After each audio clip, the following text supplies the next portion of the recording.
带追查事件真相，掌握证据变化。观众朋友你好，欢迎加入今天的新闻大白话，我是主持人谭英伦。节目一开始来介绍今天的特别来宾，首先是退役中将帅化明。主持人好，各位观众大家好。还有耶鲁政治学博士郭正亮，大家平安。以及国际政治专家方恩格，大家好。好，大家好，我们要来持续的关心美国上面的问题哦，因为现在哦，这委内瑞拉的事务啊，哇，引起了这个国际的震撼。好，但是现在啊，美国这边啊，也有一些不同的纷扰。好，原因就是因为美国参议院现在表决通过，要限制川普对委内瑞拉再动武。好，所以也发现说啊，有共和党议员5名跑票，1名弃权之下，以52的票数赞成，47反对，通过了程序性的表决。好，那此举就被视为是国会要试图收回部分战争的权利。好，但我们刚才也讲到嘛，共和党里头有人跑票，好，所以是连同党人也不挺川普了吗？好，那美国参议院表决通过了我们刚刚讲到的限制对委内瑞拉再动武。川普现在呛瞎说啊，这些议员下台。川普说这项投票将削弱美国自我防卫跟国家的安全，甚至川普自己还讲说啊，我不需要国际法，仅受自身的道德约束。他是接受了《纽约时报》的专访，被问到他对全球权力是否存在有任何限制的时候，他说是的，有一件事情，那就是我自己的道德准则，我自己的想法，只有这些才能阻止我。他说他不需要国际法。好，那这代表什么？就川普要当皇帝嘛，怪不得这个美国人永远在说 king 川普是一个 king。好，那当然我们也现在看到了美国的这个部分。好，那不好意思，我们再讲一下，川普他还表态说，他不能将委内瑞拉的案例套用在台湾，那甚至重申在他自己总统任内，习近平不会对台湾发动攻击。好，不过我们看到美国副总统范斯也说要确保委内瑞拉政府听从美国的这个非常大势力的在压制。这个范斯说几乎每一天都会召集白宫主要的官员，就委内瑞拉的问题来讨论下一步的行动。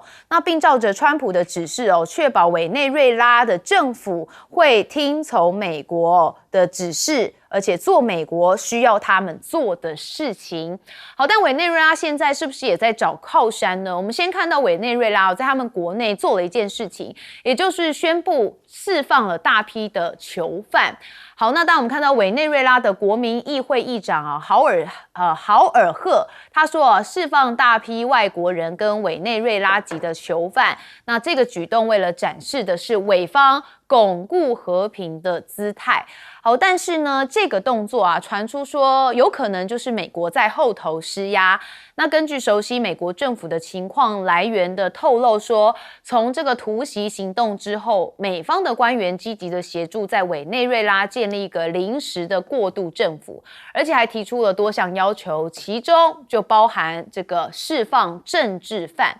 好，那我们也知道川普对委内瑞拉他的头号的目标就是石油，所以他现在掌控了石油之后，也是移交了超过3000万桶所以运价单日上涨了9%。好，我们看到这是8号的期货市场超大型邮轮 VLCC 日租单日上涨了9%。那现货市场的日租在8到9万美元之间。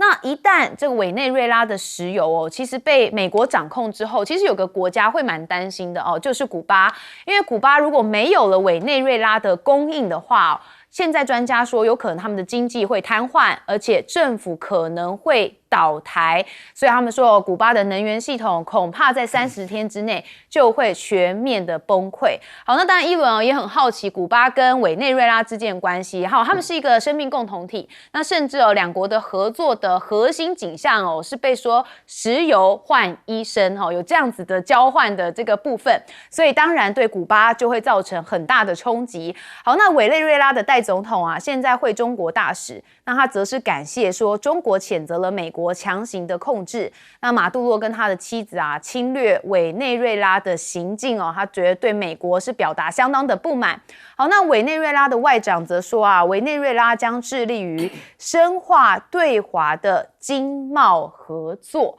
好，那当然除了委内瑞拉之外，我们之前也有曾经听到嘛，川普不是对另外一个国家也下了一个这个威吓令吗？就是哥伦比亚。好，那这哥伦比亚的部分啊，这是川普也威胁说啊，不排除也会对这个部分来采取一个军事行动哦，但现在情况急转直下哦，这双方有对话了，而且说很荣幸哦，川普这边说很荣幸跟哥伦比亚的总统裴卓来进行通话，说裴卓打电话给他来解释了毒品的问题，而且他们之间有一些其他的分歧也都讨论了，他对他的来电跟语气表示感谢，而且期待不久之后要跟哥伦比亚总统裴卓来进行见面。好，那哥伦比亚的外交部长啊，则是有特别讲说啊，这两国的总统在7号的时候通了电话，那是两国建构一个更清晰而且更彼此尊重的双边关系的起点。好，哥伦比亚这边是愿意来斡旋委内瑞拉的局势。好，那大家就看到啦，哥伦比亚的内政部长到底他们也讲了一句话，为什么？因为这两国的关系也是突然转得太快，原因是什么？似乎就跟这个哥伦比亚有跟美国说啊，要联手的来打击游击队。好，这是他们内政部长讲说啊，这个总统裴卓跟川普是同意采取一个联合行动，就是要打击在各国跟委内瑞拉边境从事古柯碱走私活动的游击队。好，那虽然有些人认为这个哥伦比亚可能是一个表面功夫，但是伊伦更认为现在哥伦比亚是一个保存自己生命的一个保卫战外交那不得不嘛要遵从一些川普想要的，必须要做一些交换。好，我们看到国际的政治很现实，但是也最残酷。好，我们首先一样看到了川普，其实他们党内自己人现在也要限制他对国外动武的行动。我们一样先问两哥。这个只是参议院呐，还要到众议院呐。我认为最后还是不会过了，这个不知道 Ross 怎么看啊？那基本上委内瑞拉，我觉得要看它进展到哪一个部分的问题啦。比如说现在，如果是就那个2007把美国石油公司给没收国有化，那我估计委内瑞拉会让步了比如说雪佛兰啊、美孚石油公司啊，它的权益应该会被恢复这个没有问题啦那至于3000万桶归美国所有，这个我觉得还没有定案而且委内瑞拉现在也拿不出3000万桶它一天的日产量只有85万桶那难道他自己都不用啊？而且这里面80%的买家是中国。那委内瑞拉主要是重油，目前是用打折价卖给中国。那美国已经讲了，说他一旦取得委内瑞拉对外贩售的权利，他要用市价交易。那中国一定会买吗？我们也不知道所以我跟你讲，这里面有很多方的博弈了。那第三就是我讲白了啦，本来石油利益是马杜罗还有部分军方人士有拿到好处嘛。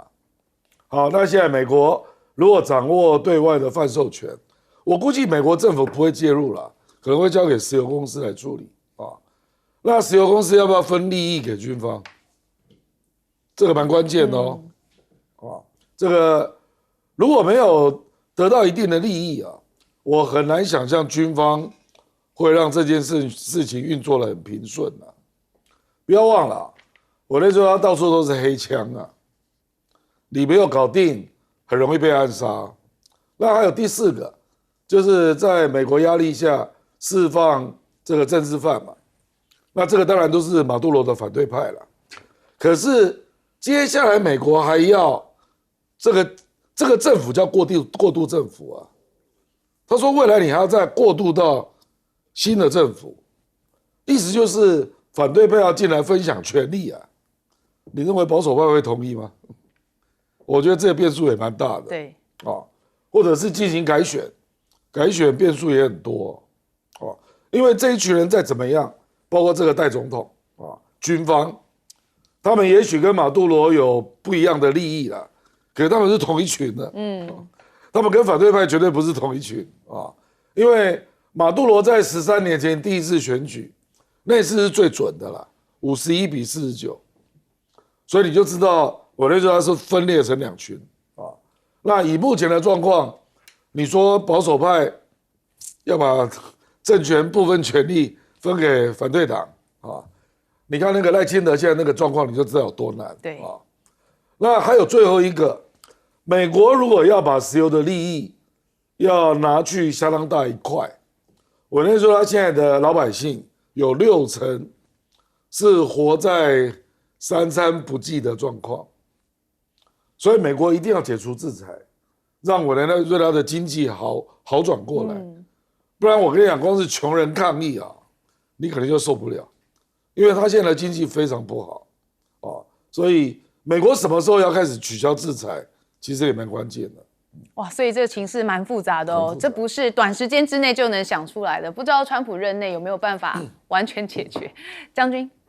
这个委内瑞拉里面军阀割据的情况马上会成立嘛？是，他都要保持他自己的利益的那一块。当然了，油商也可以去跟他诉说嘛。你现在一天只产80万桶，我机器来了可以一天产160万桶，这个桶我可以把利益给你嘛？这是美国的这个方法嘛。问题说美国要派陆军或者政府的去控制太难了啦，因为你很多个区域的军阀的利益都不相同，所以收拾这个委内瑞拉这个问题啊，还有了他头痛的了。这个释放囚犯当然是美国压力嘛，因为囚犯都是政治犯多的话，反对的势力就更起来了，所以委内瑞拉将来不会很安静的。我觉得倒是对美国国会很有兴趣啊。世界上任何一个国家对4件事情是大事：作战我开战，还是我守防御战守，还有一个避和避是什么？躲开这些危机，最后和谈。这4个是国家的生杀大权，照理就是收在国会手上。所以这件事情，共和党也有人认为不恰当。所以这个关税作战是不是到此为止啊？因为进口商都开始要求赔偿了嘛。所以这个问题啊，我们很有趣的观察。川普绝对不是像民主国家的总统，任何一个国家都不像，他可以完全无视国际法规，凭他个人的道德标准。那请问他的道德标准呢？看看他避税、逃税、破产、漏税，我不相信这个人道德操守有多好。所以这个问题就他一上台就看出来，吃软怕硬，专门找小的国家下手。我跟你讲，南美洲将来很麻烦的。这个所谓唐罗主义啊，他杀了委内瑞拉这一招啊，就震惊到很多。阿根廷本来就是摇摆不定的，现在就要看巴西、古巴是很容易拿到手了。古巴，我想上次猪猡湾事件的时候，古巴还有很多反抗分子还在佛罗里达州嘛，将来说不定要把他们放回去，可能政治上总是有野心的人嘛。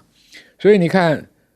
整个南美啊，秘鲁呢根本不要谈了。整个南美洲这样搞下去，中国的一带一路可能投资会打水漂了，对不对？一个小国家嘛，很容易屈从嘛。你看哥伦比亚，看委内瑞拉，再看古巴，你看整个南美洲还有哪一个比较有力的力量能够抵抗川普这种行为？对不对？川普很聪明呢，不用陆军了，空军空炸了，海上封锁了，这都可以让一个军力弱小的国家很容易就范。所以我看，照目前态势来看，南美是要听他老大的这个命令的。对，所以我们看吧，这个世界不会很安静的。对，中东的战火起来了，这个泰柬也有战争，台海也有，日本也有。我觉得世界大战是不是发生，但世界大乱是必定的。因为你这个关税把人家完整的产业链切成一段一段，每个国家要自保啊，这样搞，通货膨胀会越高。所以今年在全世界来讲不是个好年。对，所以2026年哦，大家还是这个安全带要系紧哦，因为还会再持续的不断的国际晃动啊。不过大家也很关心这个哥伦比亚，因为这个马上戏剧性的转折哦，马上跟川普也有了一个电话。好，律师我们怎么看？其实我们都知道，川普很会骂人，很会骂，不管是民主党人士或其他国家的领袖。这个第一个任期就有，第二个任期回来执政，常常骂人，不管是什么欧洲领袖或者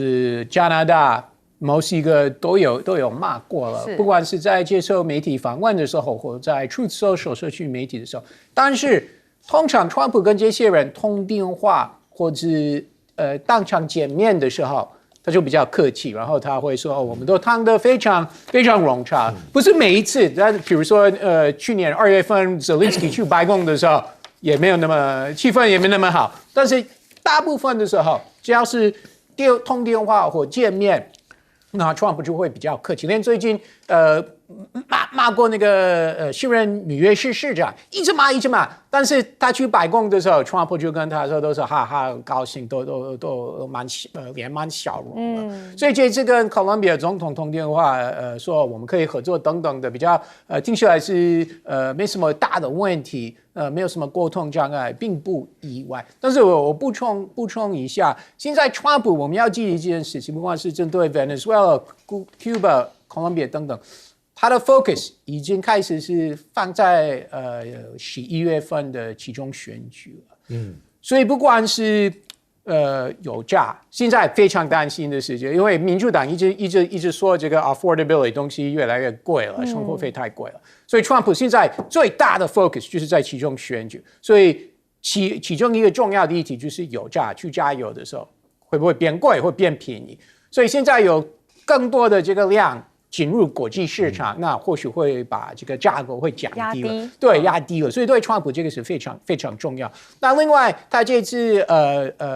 下令做这个 Venezuela 的行动，非常幸运的事情是没有美军伤亡，有受伤，但是没有伤亡。所以，如果接下来有类似的行动，不管是在 Cuba 或Colombia， 川普也是要关心这个议题，这是非常非常重要的考量。因为万一他同意有行动，但是美军有伤亡的话，那就会有非常大的政治代价。目前他可以说，你看，在我下令的时候，我们实行这个 Venezuela 的任务，没有一个美军伤亡了，都是在我领导之下非常顺利的执行行动。这个从政治的算法来说，非常好的事情，所以他也要考虑到，如果有类似的行动，会不会有美军伤亡？他这个是一定要避免的。对，因为如果有美军伤亡，对国内来说就会有反弹声音出来了。那当然川普尝到甜头了嘛，现在，所以到底还会不会有继续接下来的军事行动，大家也都很关注。我们休息一下，马上回来。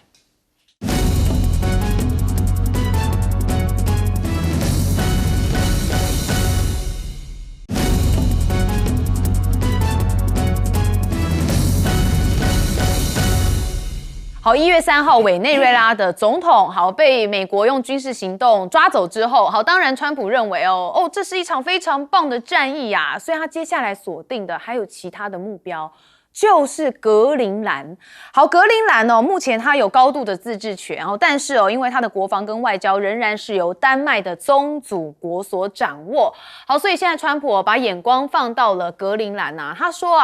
这个如果有租约的条约，不如直接拥有所以现在路透社说美国官员在讨论向格陵兰的居民要发放一次性的现金，那作为说服他们脱离丹麦，而且可能加入美国的方案之一。好，那川普这边则是表示他觉得这在心理上面是成功，那所必须的。那他认为所有权能带来一些东西，那这些是租约或条约做不到的。好，但是到底要给格陵兰人多少钱呢？目前传出是每个人300万元的新台币来收买。好，我们自己组内讨论觉得300万不够，我们要求3000万才够，当然要加码才对啊。好，那川普你收并格陵兰那也传出说丹麦的官员要到白宫来厘清立场。好，这是丹麦驻美大使跟格陵兰驻华府首席代表有特别跟白宫的国家安全会议官员来会谈。好，但我们也看到了格陵兰的在野党魁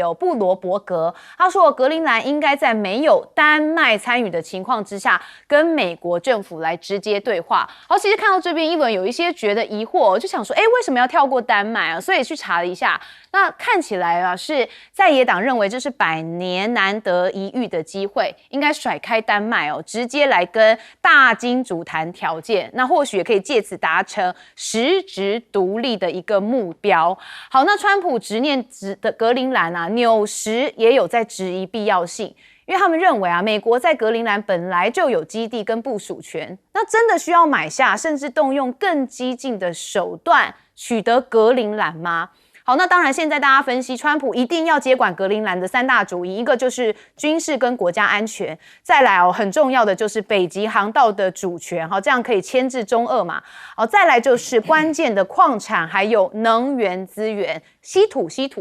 这是川普一个心头大患一定要解决的部分。好，那美国丹麦到底会不会硬碰硬我们看到丹麦的国防部有证实，如果这个一旦发生了入侵行为即使指挥官尚不知晓宣战或是战争的状态，被攻击的部队也必须要立刻投战，投入战争，无需等待或是寻求命令，也就是要士兵啊，你可以先开枪再请示，没问题，先发出你的第一击。好，那目前看到啊，加强格陵兰岛的军事存在，丹麦政府先前已经计划购买2艘的新北极巡逻舰，甚至也加强雪橇犬的特种部队来进行巡逻。所以专家也认为说啊，因为格陵兰人口很少，缺乏自主的武装，那美军要凭借着强大的海空优势能轻易的完成闪电式的占领。好，但如果排除这些军事手段，想要拿到这世上最大的岛屿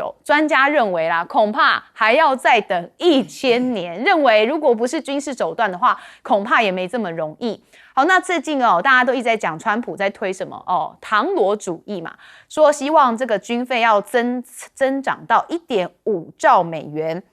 好，我们看川普的说法，他说美国的国防开支到2027年财年应该要大增50%，所以军费的预算会增加到1.5兆美元。那打造一个梦想的军队，得益于关税带来的巨额收入。那他们完全有能力可以轻松的实现这个目标。好，但川普现在啊是不想跟任何国际关系打交道我们看到，因为他说要以自身的这个道德标准为准则嘛，所以这些国际的这个法规跟这个定律都跟他无关。所以他干脆就宣布退出66个国际组织。但是学者很担心啊，你退出不是好事因为也会让中俄有机可乘。好，那美国现在不管是在军事外交上面我们也看到了他们在国内的部分也是有一些不同的声音。好，主要就是因为ICE 又执法过当了。好，那这执法过当也让这个明尼阿波利斯的市长弗雷他非常的愤怒，他说他看过影片之后，说这是探员鲁莽的使用权力导致有人死亡。那 ICE 滚出明尼阿波利斯。好，那事发之后，其实有数名的抗议者上街来进行抗议。好，我们来看画面群众跟 ICC 爆发了冲突。好，那警方也喷洒了胡椒，试图驱散人群，造成了极端大众的骚扰。好，那其实我们前一天有跟大家来看相关的影片我不知道等一下导播可不可以放。其实我们也看到这影片上面ICE确实看起来是执法过当，因为这名37岁的美国籍女子她并没有攻击的行为。好，所以我们也不太理解为什么副总统范斯还可以再力挺 ICE 因为川普力挺好啦，可能是因为这样。他说他也支持 ICE 说很多人在这件事情上面撒谎他也说那名女子就是遭到枪杀的女子，当时试图开车冲撞 ICE 好，那 ICE 的枪击案组明州的官员参与调查。那范斯说这名女子就是试图要阻碍合法执行的行动。好，那他说这点毋庸置疑，所以范斯认为他的死亡是一起悲剧，但这是他咎由自取，也是极左翼策动的悲剧。好，所以呢，到底是谁在说这件事情？我们也听听范斯怎么讲。The president stands with ICE. I stand with ICE. We stand with all of our law enforcement officers. And part of that is recognizing that you people in the media, not everybody in this room, but many people in this room have been lying about this attack. She was trying to ram this guy with her car. 好，这是范斯的说法。我们先问问亮哥怎么看？这个格陵兰啊，丹麦在格陵兰自治法就允许他有独立权利，所以格陵兰如果发动公投，寻求独立，丹麦不得阻止。是，如果通过，丹麦也只能够尊重。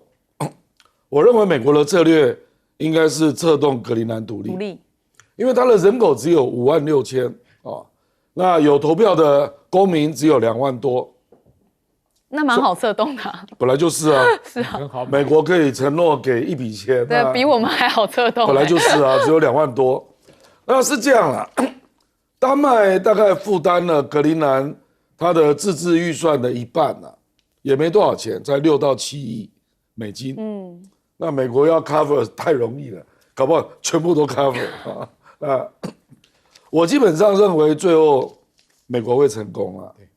可是我不认为会直接去跟丹麦杠啊，那引起那个北约的困扰啊。那搞不好那个美国做到一定程度，格陵兰独立运动搞到一定程度，丹麦就去跟美国谈了，那笔钱丹麦拿到不是更好？所以我认为美国会成功了啊。那当然主要有原因就是，北极圈的战略地位越来越重要，那包括又有稀土。还有气候变化，格陵兰有一些地方冰也融化了，而且这么大的一块土地啊，真的能够充分运用的也只有美国了。而且目前最大的科研基地、最大的军事基地已经是美国的基地啊，所以我觉得这个恐怕逃不掉啊。这个比中南美洲要容易多了，容易多了，根本不用军事行动了。这个不，因为只有2万人嘛，那至于这个川普声称明年军事预算要增加到1兆5千亿啊，我觉得还是有点急啦，因为他不是要造那个战列舰啊，那还要做 F-47川普飞机啊，那还要做这个金盾计划，那都要花很多钱啊。可是美国有没有办法容许这么大的预算？这个我怀疑啊，因为尤其，所以他今年众议院一定要过半，可是几率非常低。我觉得共和党今年比较有可能维持现状是参议院，众议院难度非常高啊，所以只要众议院没有过半，他这个预算也过不了。好，将军你看，这个按照我们叫地缘战略来讲，北极是离他不远，他势力可以，何况对手这么虚弱，他不要丹麦参加是对的，丹麦参加很麻烦，北约一定会抗议。那虽然你北约同意丹麦让他独立自治，那没什么话讲，这么一点人口，美国拿钞票就可以买回来了，而且他答应开发一些公共的基础建设更有利嘛。那这个基地本来已经是最大基地，军事基地都在美国手上，所以格陵兰用不到用武力了，武力是顶多威吓一下丹麦，少说话啊，分一点利益给你的大概。可他跟丹麦还是要合作的，将来北极航道他还是要跟他合作的，所以还不至于翻脸，我觉得还不至于翻脸。所以讲的战略的极限呢，就是跟你的距离。现在美国现在军力也不差，可是对中国就没办法，因为你的势力没办法伸那么远。所以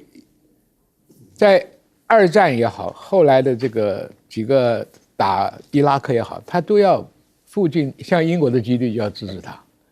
那他要支援台湾的话，他的基地不够，所以他现在在打菲律宾主义。所以我们谈战略讲，你战略是有一个距离上的极限啊。你像我们古时候宋朝就没办法过去河西走廊，你这个农业民族就没办法突出来，千里馈粮啊，对不对？在前面1000人，后面要有2000人，后面有3万个民夫给他送，所以那当然古时候交通不好，但是现在还是一样。所以美国我可以看到预判后来南美洲格陵兰大概都是他的，巴拿马也不要啰嗦，只是一句话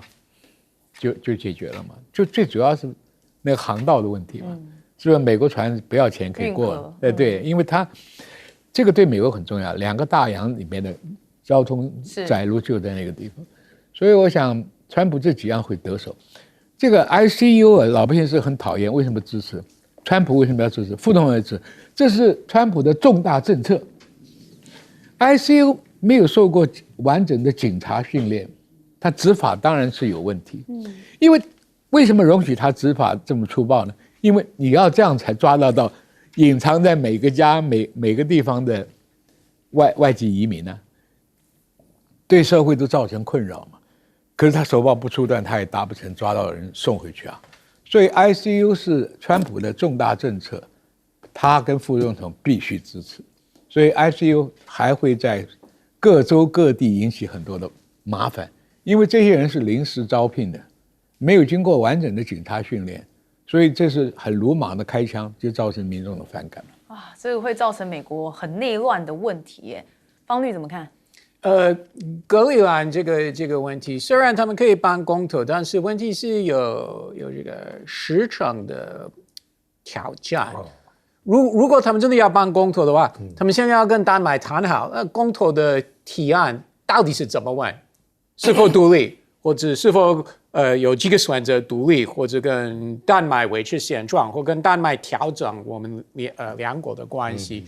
所以这个也会花很多时间，然后万一真的独立的话，真的要跟美国讨论条件的话，这个也要花时间。所以对不起，我恐怕在川普的人气应该是中晚，所以就要另外一个选择，那就是动手了，对不对？您说有道理。对，所以要看川普有多急了，真的。但是另外一个选择就是格陵兰人自己站起来说，我们欢迎美国在我们格陵兰扩大军事基地。其实这个是这个没问题，他们应该会很欢迎。但是问题是，川普不只是要军事基地，他要这个狂权的权利，所以这个问题不会短期之内会解决，应该会造成美国跟欧洲的这个矛盾。会，而且欧洲国家，我觉得到目前为止，其实他们的反应是没有太激烈了。那最近几天，法国总统他讲话是比较直接，但是我恐怕之后他们可能会越来越直接，比如说会召回驻美大使之类的动作，不排除还是会有类似的动作。那有关这个 ICE 的问题，其实这个也是牵涉到其中选举，因为对川普来说，我打击非法移民、抓人送回去，是我原来竞选的非常政见跟承诺，而且他很想向选民说，我说到做到了。你看，从墨西哥非法入境美国的这个人数，的确是下滑了。从去年1月底他上来之后到现在，的确有下滑，这是事实。那另外，在国内抓这些没有证件的外国人送回去，虽然没有达到川普的心里的这个目标人数啊，因为他本来说每天什么5000人是还没有达到，但是天天在抓人，他也可以说我真的是做到。那有关国防预算，这个也是跟其中选举有关，因为民主党他们怎么办？如果他们不同意的话，那川普跟共和党就说：“哎，你看民主党不支持国防啊。”那真的是很为难民主党，所以他们应该没办法反对，还是会同意了。好，我们休息一下，马上回来。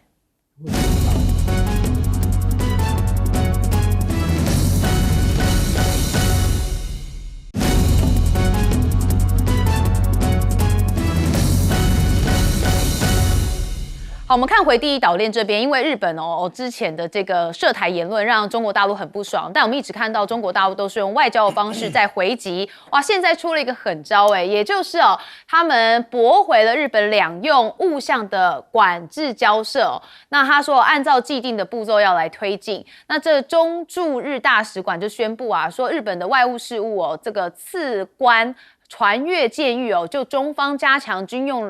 民两用的物项对日本这个出口的管制提出交涉，但是已经被中国驻日大使这边驳回了。好，那中国驻日大使是说中方此举完全正当、合理、合法说按照既有的步骤来进行推进相关的措施。好，那这当然就被看出是被报复高市早苗的台湾有事嘛，所以《华尔街日报》就报道说熟悉中国政府的知情人士就披露说，北京现在已经停止审查外销日本的稀土许可。好，所以这是我说的一张狠牌狠招。好，对象不限于军事业者，广及到其他的行业。好，所以现在日本向中国大陆出口的酒类通关得多花1个月的时间，那也跟报复高市的言论有关。好，那这当然就会被人家觉得日本酒是日本的一个象征哇，所以现在被中国盯上了吧。好，那我们再看到就是中国现在加强对日本的出口管制，所以日本的财务大臣他也将在下周跟美国的财政部长会面，然后要讨论稀土供应的问题。那也重申日本对中国出口管制的谴责。好，重点就是日本在讨救兵啦，也只能再找美国看看有没有什么其他的方法。好，那日本的内阁官房长官木原忍则是针对相关报道说整体而言，确保日本的农林水产品和食品出口海外畅通无阻是最重要的事情。好，但问题是找了救兵，人家川普是不是自身难保？我们看到关税这件案子可能会被判违法好，所以现在美国财政部长也特别讲到，如果真的被判关税无效，他有信心能透过其他的法律授权来征收关税，弥补任何判决所带来的关税收入的损失。好，那现在要进行宣判了，进口商也准备要讨回1500亿美元的退税。好，所以进口商也有一些准备。那加拿大的大小型家电商的执行长则说，政府的 DNA 里并没有退钱这件事情，看起来川普不会要退钱。那包含有一些好事多跟彩妆品牌在内的多家企业都提前向海关提起了诉讼，要争取保留退款的权益。因此看起来他们不看好川普的这个关税案件，认为应该会是无效的。好，那中美的晶片也是各自盘算，现在川普曝露说 Intel 的先进晶片规格，然后他就大喊说美国制造回来啦这是他心心念念的。那他也跟这个陈立武来会晤这是 Intel 的执行长，那说这个对于自己在主导之下，美国政府投资 Intel短短4个月内就带来了数百亿美元的收益。那川普认为是非常棒的交易。好，但问题现在北京到底要不要放行 H200 呢？路透社的报道说辉达要中国客户全额预付那到底美国的意图是什么？我们看到这是中国半导体产业协会的副理事长魏少军，他是敦促中国本土的企业下单应该要更高度的谨慎，因为美方的真实战略意图他认为还是个谜。不过辉达在这几天跌到超过2%，市值一夜蒸发了989亿美元。好，所以这件事情确实对辉达也有一些影响。好，我们还是看到了最刚开始的中国跟日本的关系，哇，又有一个新的狠招。我们先问亮哥。这个军民两用是针对军工产业啦。不过因为日本并没有专属的军工产业，它都混在民用事业当中比如说三菱重工，比如说川崎重工川菱重机所以打到的都是民营事业。可是主要的日本进口的主要倒不是军工类的，而是稀土磁铁啦，就是汽车业嘛。可是今天有一个新的报道，说稀土的审查作业全部停止那就要看日本的存量有多少，就全面封杀的意思。对，有人算过了，日本方面有人算说，如果禁了1年，那日本的损失是2.6兆日币如果禁1年那如果是军工的部分都被禁我猜美国会蛮高兴的，因为日本知道买美国的武器不是吗？我跟你讲中国大陆这一招其实是帮了美国跟韩国。比如日本可能有些东西就不方便制造，那中国就去买韩国的。那武器的部分，那日本被逼的去买美国的，会有这种效应啊。那我觉得主要的原因是因为高市早苗有一些传言出来，说他4月要解散众议院，他要改选，那就要利用他现在的高民调嘛，他现在有70%民调，他认为自民党可以增加席次，所以中国等于是跟他卯上了，就我就要让你极右翼，我看你这个军民两用不用，你到时候还能够撑怎样？因为日本跟韩国有点像，那个金团联影响都蛮大的，尤其是韩国啊，所以李在明这次其实也因为金团联的压力了，韩国自己也有，但是财阀的联合吧啊，那日本的金团联现在都非常痛苦啊，因为他在中国的企业1万家以上，那现在这种尴尬状况，他大概想要减少对中国的投资啊，因为不知道这状况会持续多久啊。那另外这个，如果最高法院判川普关税是违宪啊，不一定会溯及既往啊。如果最高法院对川普好一点啊，说从现在起算，那之前的就不算了。所以呢，2000多亿还算川普的零用钱啊。那至于有没有办法，其实贝森特讲这有点夸大。他可以用别的法律没有错啊，用贸易法等等等，可是不能用对等关税。对等关税真的就只能够用紧急经济的紧急权利了，才有办法对全世界都实施。他当然可以针对个别国家啦做贸易调查啦，然后再实施关税，可是就不是对等关税了啦，就可能到时候几个比较重要的国家，那财政部赶快弄一弄啊。赶快发出贸易调查的通知啊，然后就赶快祭出关税的制裁，这样啊，那可能会花一点时间呐，并不是像贝森特讲的那么轻松啊，说可以全部都一样，不可能啊，因为如果只是贸易法，那不能用对等关税，是紧急经济权利才能这样用，对。所以当时大家对这部分也有异议，说现在又不是什么紧急经济的时候，怎么可以用对等关税嘛，对不对？将军怎么看？这个关税如果说被法院宣判违宪的话，对川普的是一个耳光啊，这就是你做的打得很响，打得蛮响。但是川普也可以挨了以后也蛮乐观，为什么？关税开了，物价就下来了嘛。不征关税的话，物价会下来一点。这个东西对他的期中选重要，他会